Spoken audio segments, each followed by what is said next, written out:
But whether it's this LNG issue, whether it's our disaster at the border, whether it's the disastrous withdrawal from Afghanistan, the crime in our cities, all of the other issues that have just been an absolute disaster during the Biden administration. What's going on, everybody? Thank you for joining me today, man. It's quite jaw-dropping, isn't it? When you hear all of the Biden administration failures just summed up like that, right? From the withdrawal of Afghanistan to our crime-ridden streets, to the orchestrated invasion of our southern borders, right down to our energy independence and our energy needs, pointing out failure after failure after failure of the Biden administration seems downright routine already. It's downright routine. There's not one good policy that you could tout about with this administration. It's bonkers, mind-boggling. What it says to us is that Joe Biden is probably most likely not making these decisions. We know this at this particular point. There are radical extremists in the West Wing, whether it's climate extremists or whether it's the globalists. Joe Biden is probably, most likely, not making any of these decisions. And if he isn't, then who is? Well, he just told you who is. The radicalized globalists and the climate extremists, straight out of the West Wing. And if they're running him, then who's running them? Just something to think about. They're making a lot of these decisions. These decisions are not coming from President Biden. These are coming from other folks within the White House with different agendas, with agenda that's not America first, that's not in the best interest of this country.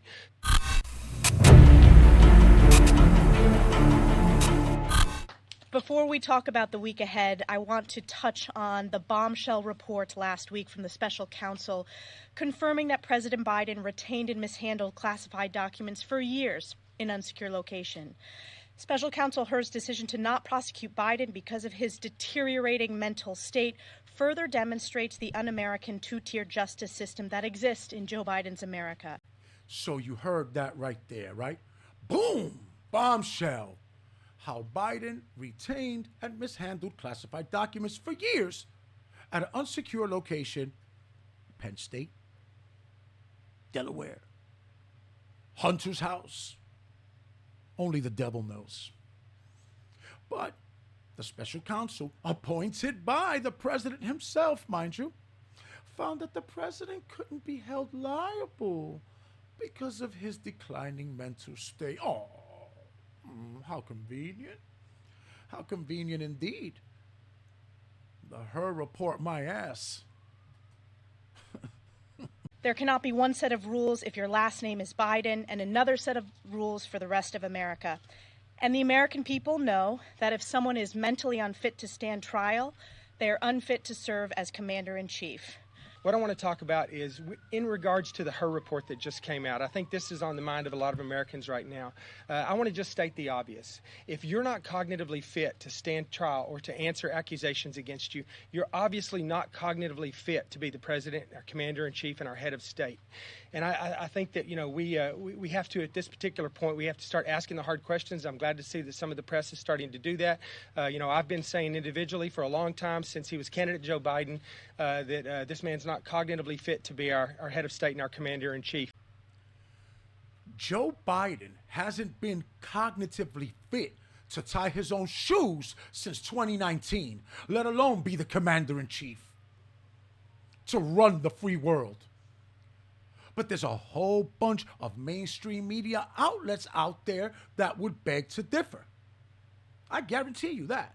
So if you're expecting them to help you in any way, I don't see that happening. Like I said, you don't need to be a medical professional to see that Joe Biden was absolutely not within his mental faculties to lead the United States of America. But if you're expecting for the mainstream media to point any of this out, they aren't going to do so. Well, at least they aren't going to do so until they receive their orders to throw good old Joe under the bus. Then maybe. Then we'll see it happen. Other than that, not happening. They gotta get Gabby Gav or Big Mike ready first. We've had lots of evidence of that since then. A lot of people are starting to see that. Now we have the Her reports coming out, which is a completely different angle on this, an objective report from a member, from an appointee of his own DOJ, from his own administration, that's saying that he's not cognitively fit to do his job. Correction. They said he's not cognitively fit to be held responsible for mishandling classified documents. To run the country, however, well, that's up in the air, buddy. As far as they're concerned, yeah, he can still do that. He can still do that because apparently a demented old circus monkey can absolutely run the United States of America, the good old US of A. Incredible, ain't it? He got up the other day and tried to speak to the nation. He just reiterated and reinforced the idea that we are in trouble in this country right now. So I just want to let everybody know that we are going to continue to make this an issue. I will be introducing another letter today. This will be the fifth letter that I've introduced, that I've sent to the president. This will go directly to President Biden. It will CC every member of his cabinet, and it will insist that he come forward and be honest with us about his physical and his mental capabilities and his exams. He's supposed to be getting a physical exam done here in just a few months, his annual physical. They've already indicated that there will not be a cognitive test. So if they've already indicated that there will not be a cognitive test, what are you even sending this fifth letter for? First of all, he doesn't even know how to operate a computer, I'm pretty certain. He doesn't even know how to retrieve his emails. And second, third time's the charm. Third, not fourth, certainly not fifth. You're going to send a letter to waste more time, I guess. Come on, man. That's not going to do anything. You're just wasting your time, wasting paper. Remember, climate, protect the environment. Can't be wasting paper like that and electricity, man. No good. Frankie coffee cake, no good. Let's continue. Associated with that, I think if there was ever a time that we need a cognitive test for a sitting president of the United States, it's right now. And as you remember, President Trump got one. I think he set the precedent. It was a large part because of the press's insistence that he have that included as part of his physical exam. I would like to see that same type of enthusiasm and insistence from the press right now that President Biden submit to a cognitive exam as part of his physical exam. And if he thinks he's fit to lead this country, prove it to us with some objective data that says so. Remember, the mainstream media received the green light to go ahead and decimate Donald Trump. As you can see it's still continuing today. Till this very day. Joe Biden, however, hands off. He's a delicate flower. Remember, this is the same guy who said, if you don't vote for me, then you ain't black. And there was zero pushback. Zero. Okay? None whatsoever. Not even the race hustlers jumped at that opportunity, and that was a freebie. Because they weren't authorized to do so, my friend. Don't go get a pow-pow. Turning to our agenda of this week, House Republicans will continue to deliver on our promises. Yesterday, after a year-long investigation led by the House Homeland Security Committee under the leadership of Chairman Mark Green, we executed our constitutional duty impeaching Secretary Mayorkas for violating his oath to support and defend the Constitution, subvert the rule of law, and breach the American public's trust. Impeachment is just one step. The Senate must pass House Republicans' Secure the Border Act, the strongest border security bill in history, to stop the invasion at our borders, which we are seeing under Joe Biden's policies. Last night, the House of Representatives voted to impeach DHS Secretary Alejandro Mayorkas for high crimes and misdemeanors, specifically for his willful and systemic refusal to comply with the laws and his breach of the public trust. Secretary Mayorkas has shown breach of the public trust. It goes further than that. Like the gentlewoman just said, her name escapes me at the moment. Violating his oath to support and defend the Constitution and subvert the rule of law and betray the public trust. That's what he did. Now, don't forget to mention also orchestrate the invasion of our country and dismantling our southern border. Regardless of whatever policy the Biden administration put forth, his responsibility is to keep this country safe from invaders and so on and so forth, which he failed to do because he is treasonous. In my opinion, anyway, he is a traitor. Throughout his tenure, that he will defy, he will ignore, and he will replace the laws enacted by this Congress. His actions have not only shown a disdain for the Constitution, but for the Congress, the law, and the American people. The framers were united in their belief that the executive branch officials must defend the Constitution, respect the separation of powers, and enforce the laws passed by this body. Which is why it shouldn't have taken multiple efforts to get him impeached in the first place. And if they fail to do so, they should no longer hold office. They should no longer hold office. They should no longer hold office. That's just the tip of the iceberg. Not only should they not be able to hold office and should be removed, but they should be prosecuted to the full extent of the law for their crimes because his actions are indeed criminal. Okay? Let's not forget about that. When an executive branch official rejects, unilaterally replaces the laws passed by this Congress, we have to act. And last night, we did. This Republican Congress have worked to hold this lawless secretary accountable. It's now time for the Senate to do its duty, to step up, hold a trial, and convict Secretary Mayorkas. To do his duty, to do their duty. The only duty the senator's gonna do is a cocky duty. Okay? He's one of them. Mayorkas is one of them. They're not going to give him, they're not going to give him up. They're just not going to let him get away with it. That's it.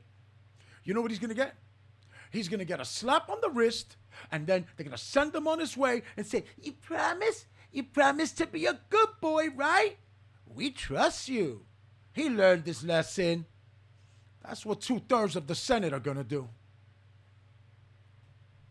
I wish it weren't true, but unfortunately, that's what's going to happen. This week, House Republicans will also bring the Unlocking Our Domestic LNG Potential Act to the House floor, stopping Joe Biden's war on American energy and unleashing domestic energy production. On Friday, it was talked about earlier, August Pfluger's bill on the LNG exports. When President Biden, just a few weeks ago, said he was going to ban LNG exports in America, all that does is embolden our enemies around the world. You know, if he does it because the far left extremists on the left and environmentalist groups are threatening him and saying, stop supporting fossil fuels in America. I don't know if the president knows this or not, but let me tell him if it's not the first time he's heard it. I sure hope it's not the first time he's heard it. There is nobody in the world that produces energy cleaner and more efficient than the United States of America. And stop attacking American energy, Mr. President. So he doesn't want us to use our natural resources here to benefit the citizens of the United States. And now he doesn't want us to export it either? Yeah, he's absolutely thinking rationally and clearly, all right. I'm pretty certain. It's absurd. It's absurd that our energy bills continue to increase exponentially year after year after year with only the utility companies benefiting.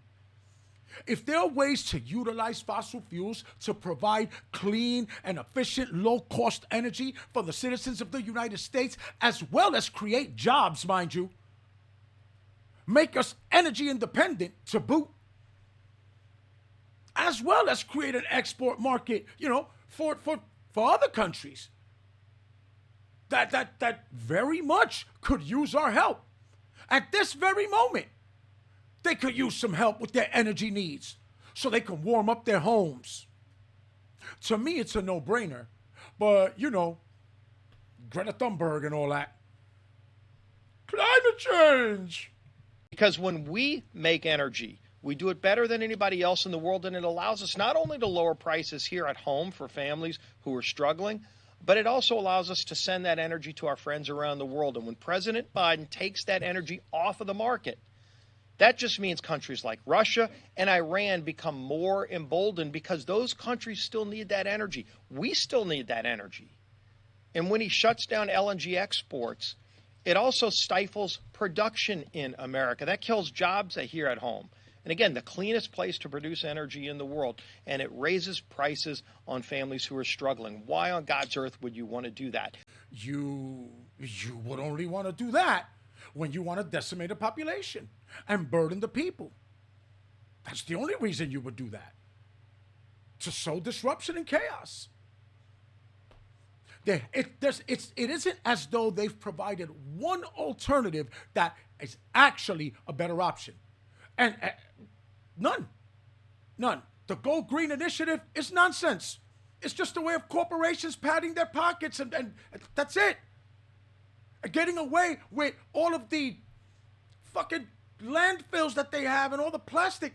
This is what that's for. Those are the only ones who benefit. We have a bill to reverse that ridiculous, crazy, insane policy, and we're going to have that vote on Friday as well. All right, so, yeah, man, guys, that was it. That was the weekly Republican briefing. Took place yesterday. Just wanted to share that information with you. I'm glad you guys came by. Always remember, like, subscribe, hit that thumbs up button because you know you like the show. So go ahead, hit that like, subscribe. You can follow me on Instagram. I'm having issues uploading videos on Instagram. Instagram is being a filthy animal about it. You know what I mean? And Twitter will be coming soon. I just throw little clips on there, but you can follow me on all of those platforms. You can follow me on Twitter, Instagram, TikTok, Rumble, right here on YouTube. Thanks, everybody, for coming out. Thank you. Peace. Pretty good, pretty neat. God bless. Later. Climate change.